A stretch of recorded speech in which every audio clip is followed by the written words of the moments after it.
If you're an expat or non-US citizen looking for the best US credit cards while living abroad, then you've come to the right place. This video is part 2 of a series where I break down which cards are ideal for people living outside of the United States. In the first video, I went into detail on American Express. Today, we'll take a closer look at Capital One. If that sounds good to you, then keep watching.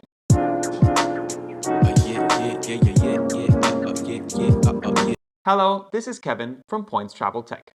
A quick note before we dive in.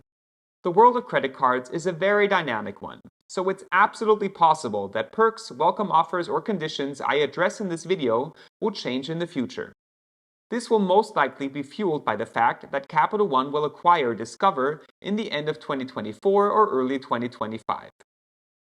Just make sure the offers and perks you're eyeing are still available before you apply for a new card, and you'll be fine. Now, let's look at Capital One's portfolio of personal cards. Not all cards are ideal if you spend most of your time abroad and therefore the majority of your transactions aren't in US dollars. This is because many credit cards charge foreign transaction fees. Capital One is very special in this regard, as none of their credit cards charge foreign transaction fees. Not counting the uninteresting co-brand cards, Capital One offers 13 personal cards. But if you look more closely, you'll see that they actually only have 4 products with multiple variants, mostly catering to people with different levels in their credit score. The 4 main products are the Platinum, Quicksilver, Savor, and Venture cards. If you're starting your US credit card journey, then Capital One has one of the best starter cards in my opinion, the Platinum and Platinum secured cards. Both cards have no annual fee, no foreign transaction fees, but don't collect any points and don't have any perks. They're really just good for starting out and building credit. If you have no credit history, in other words, no type of credit score at all, you can try to get the Platinum first. If you're not approved, go for the secured version, where you will have to pay a security deposit first until you prove that you can handle credit responsibly. The deposit will be returned after a few months of using your credit in a responsible fashion. It's really important that the very first credit card you get is without an annual fee, because you should never close this account, as this would hurt your credit score greatly, even if you don't use the card later on. It's awesome that this card doesn't have foreign transaction fees, charges no annual fees, but there are no rewards or perks for using this card. If you already have a credit score or if you simply want to try your luck, you can apply for the Quicksilver secured card. It doesn't have a welcome bonus, but it does earn 1.5% cashback on every purchase, which is great for a no annual fee card. Your cashback earnings can later on be converted to Capital One miles if you get a Venture card. More on that later. But this means that the Quicksilver is a great starter card to kick off your journey of collecting miles. There is a version of the Quicksilver Rewards card for excellent credit that currently offers a welcome bonus of $200 cashback, which can result in 20,000 Capital One miles. It's a nice deal, especially since it's a no annual fee card, but it's nothing I would strive for if I had excellent credit. It's a good catch-all card with no FX fees and no annual fee. 1.5x on everything is a solid multiplier in the early game, but Capital One themselves offer a much better card, which I'll talk about next. The Capital One Venture X. It currently comes with a 75,000 miles welcome bonus.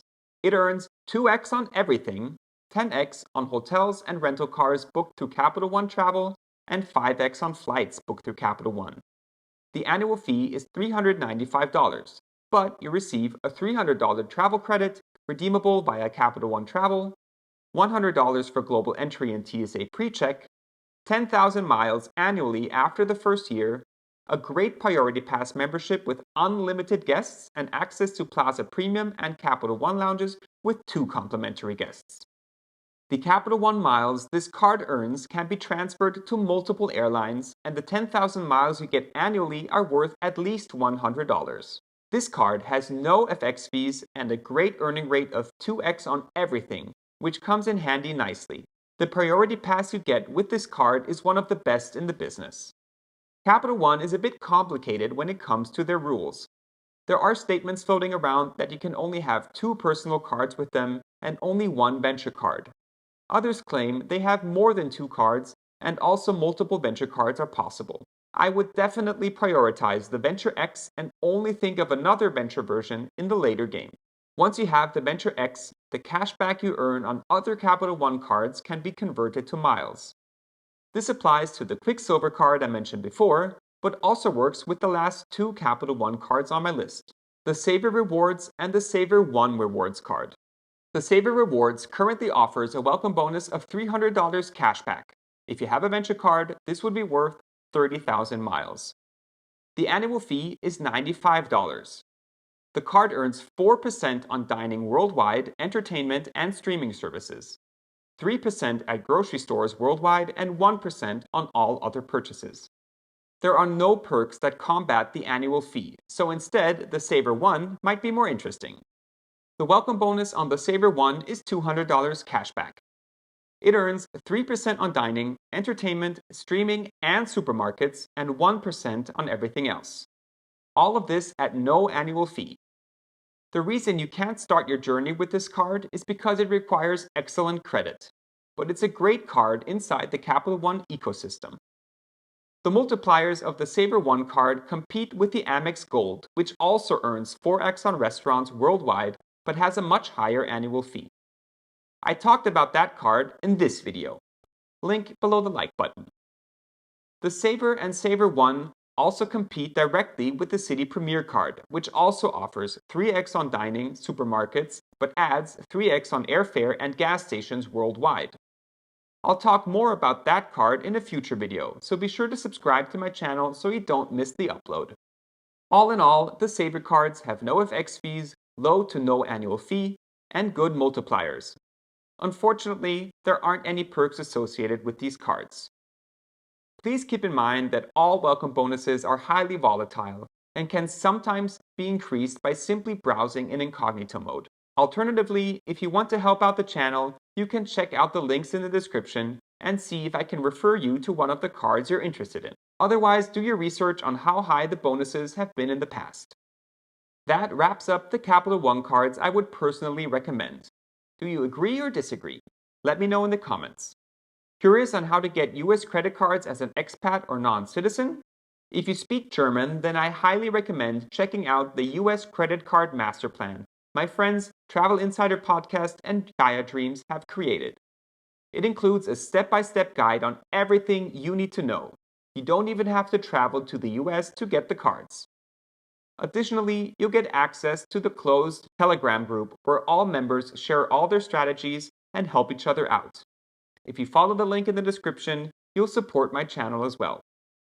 If you live in Canada, I suggest you check out the channel Prince of Travel. Ricky has a few videos on there where he explains how Canadians can access US credit cards. For everyone else, I made this video explaining what is necessary to get started with US credit cards while living abroad.